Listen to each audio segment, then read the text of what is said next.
Okay, hello class. I'm recording myself for this lesson because this is a pretty important one, and you're going to come back to this pretty often during the semester. So I wanted this to be online for you to review whenever you need to. So in today's class, we're going to talk about depth of field.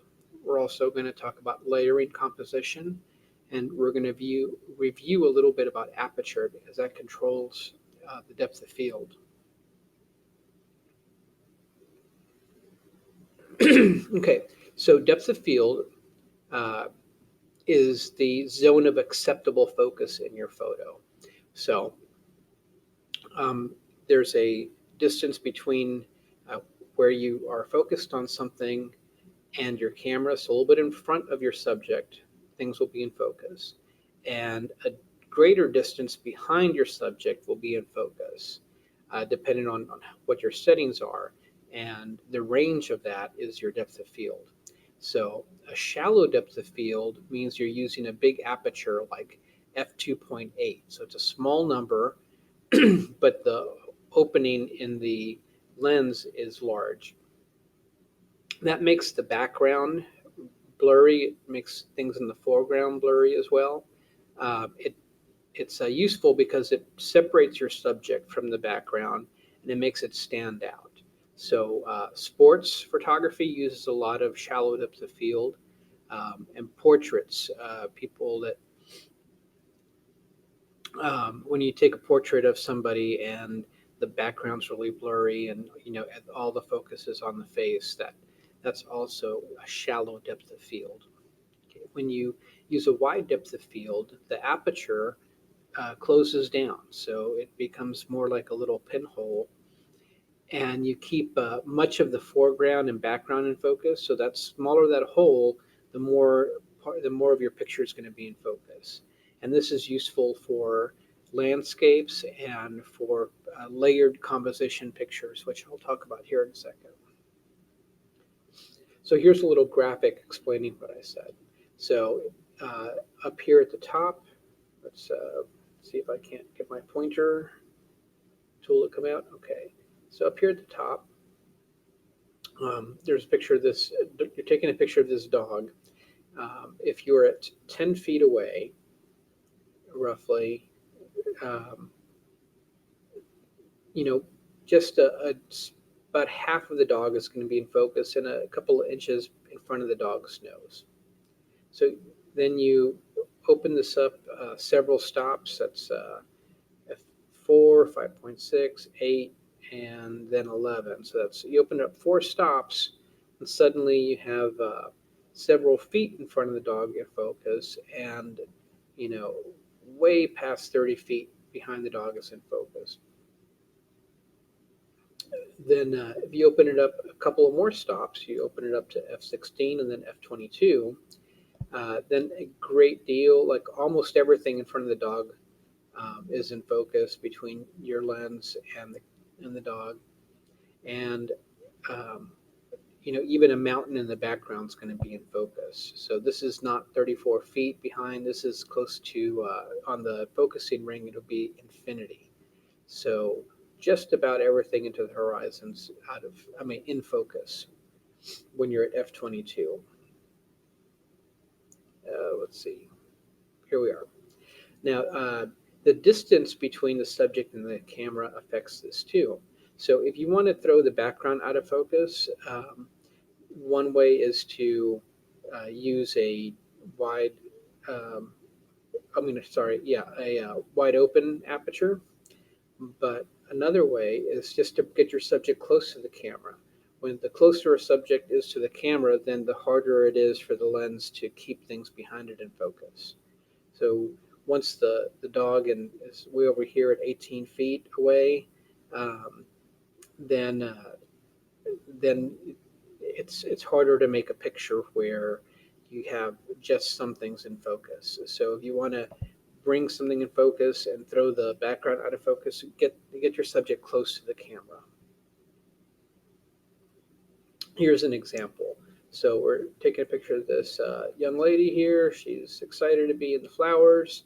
If we take a picture at f22, the flowers here in front of her are in focus, the mountains in the background, the clouds, everything's in focus. We can uh, see everything. This is sometimes called hyperfocus. So on the other end of the spectrum, we open it up to f2.8, which is as wide as a lot of lenses get and wider than your the kit cameras get in here. I'm thinking like they're focused on her ear. Her shoulder right here might be in focus, but then it's out of focus over here in her hand. I kind of think they went and did this as just an example and made part of the picture out of focus with a filter later. But the point is that you'll have a little bit of her head and shoulder in focus, and then the flowers are out of focus, the background's out of focus. So just just a little bit of her and maybe some flowers right around where she's standing will be in focus. So this is shallow depth of field. This is wide or deep depth of field. Okay, so now we're moving into a layered composition. There's two examples here from Magnum Photography. Magnum is a organization, wire service of very elite photojournalists, and they get hired for a lot of big magazine jobs and commercial jobs as well nowadays. So this is from their archives. This is a picture about jeans and denim. I think it was probably about something else, but they put it in a gallery about denim. So here the subject is this man's back, and his shadow is thrown on the guy in front of him, and his shadow is down over here. You're also seen off into the distance that they're in some kind of street, maybe a market or some kind of festival or something. They're in a busy street, and there's people over here. So, the subject is really this guy and his shadow, but there's so much other stuff to draw your eye to, and all of it's related, and all of it is relevant, and it's it's a layered picture because there's as you get further from the camera, there's still things to look at and draw your eye, and those things bring you back to the foreground over here. Again, with this picture, this is also from the Magnum. There's a link down at the bottom for it. But the subject is this boy standing here near the camera. But look at everything else that's in the picture. So his friend is over here, and I think they purposefully cut her off here so that the subject is on the boy. But she still is interesting enough to draw your eye over here. But since her face is cut off, you kind of lose interest in her a little bit, and then you come over here and look at this boy hanging upside down, this guy over here. So this picture has really nice light, it has long shadows, it has framing, it has just a good flow of things to draw your eye, but it just always brings you back here to the foreground with this boy in his shorts and his balancing there.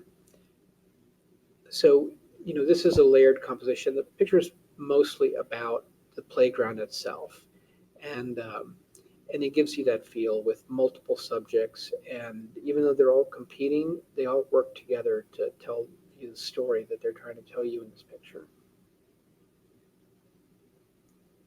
All right, so now we're going to go to a few selections I have from the AP Images blog.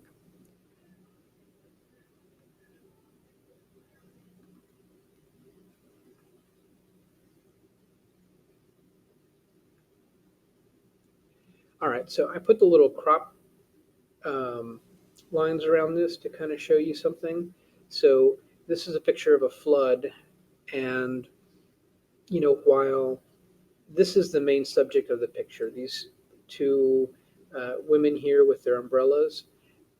Everything else in the picture is relevant. So, you could crop this down and just have them, and you would still understand that they're in, waist high water. They have purses. This is kind of an urban environment, maybe, and it shouldn't be flooding. But if you include the whole picture here, you know, you have these two guys in the end that add a little bit of symmetry. Um, you have, just all this information back over here. They're communicating with these people over here. Maybe there's might be some eye contact going up and down here. Um, it's a layered picture. There's someone in the foreground, the middle ground, the background. They're all relevant, even though this is the main subject. Again, here, um, this is the main human subject here, but this bird is commanding quite a bit of attention in the picture, and all the other birds behind this main one here layer it and frame it. So, um, there's a foreground, middle, background, and they're all working together. All right, so this woman here looks like they're in Colombia from the flag here. The woman is reacting to the fireworks in the background over here. There's other people. It's more of just a foreground background. There's not a lot of middle uh, in the composition, but it is layered. There is something in the foreground, something related in the background, and they're competing for your attention here and complementing each other as well. Here now, most of the pictures we've seen of layered compositions, you can see over here, this is a 21 millimeter lens. This is a very wide lens. So you go over here, and this is a 100 millimeter lens, which is well into the telephoto range.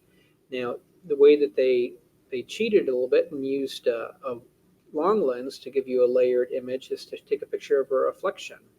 So they have the protest and the window, uh, the fancy store window here, all in the same picture, because they're using a reflection, and this gives you that layered composition, but they're compressing it with that reflection. Again, this is a picture of a street scene in San Francisco. This woman is actually posing for a photographer who's off camera, I read in the caption. So it just appears like that she's reacting to this man carrying his groceries up the hill, but she's just a tourist posing for a picture in front of the decorative mural. But it does have a background and a foreground, and here the subject is actually the background, and the foreground is this man here. But there's a good, a good your eye kind of builds this relationship between them two because of her where her eye is. All right. This picture as well, another long lens, but the background here is really relevant to this guy. You feel like you're sitting there with him, just watching this glacier flow between these two mountains. Um, and even though it's a little compressed, you can still feel the relationship between him and the background. Again, foreground draws your interest here. This man in the boat or camper or something, and the big iceberg looming in the background. Again, over here, there's multiple things that draw your attention. There's the rocky path leading up to these husky puppies, maybe. Maybe they're, I think they're puppies. Um, the the architecture back over here makes you think that they're somewhere cold. Um, So again, foreground, middle, background, multiple backgrounds, maybe. Now, this is the opposite. This is not a layered composition. Um, they have their aperture open all the way to 1.4. So this photographer intentionally opened his lens up all the way. He let a lot of light in, and he threw this background out of focus. He wanted all your attention to be on this little girl's face. So this is a story about a skin condition that causes her extreme freckles, and he wants your attention to be on there. He wants you to look at that, and your eye to not be able to go away from it.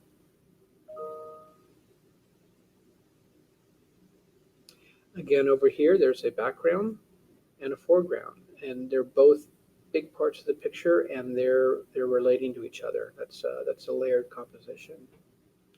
And here is example of the opposite. Even though they're at 5.6, which is kind of a middle of the road aperture, for a 400 millimeter lens, that's pretty open up. A 400 millimeter lens doesn't get much bigger aperture than that. It probably goes to f4, but it might just open up to 5.6.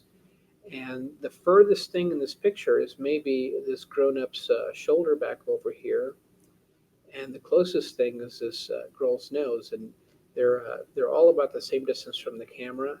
And oh, where did we go? So this is not a layered composition. This is something else called filling the frame, but we'll get into that later. So again, here's a little graphic to review. The photographer's over here. So this is a narrow depth of field where only this is in focus and everything else gets blurry. This is a large depth of field where the photographer's over here, and you have everything from 10 feet in front of this big wild animal to the mountain background be in focus. This is debatable. I would say this is not a layered composition. Everything from the photographer so far away that all these things feel about the same distance. There's a few dozen yards between these people in the front and the stadium back over here. But from where the photographer's standing, they're all just really far away. So it's using a lens to compress it all together, and creating a foreground, middle, background layer wasn't what he was going for. Although just the subject matter, the different colors and patterns, make it seem like there's a foreground, middle, and background. I would consider all this just to be, shooting from really far away and getting everything in the picture.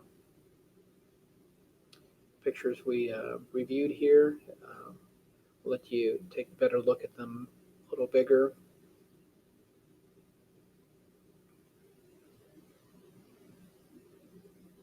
All right.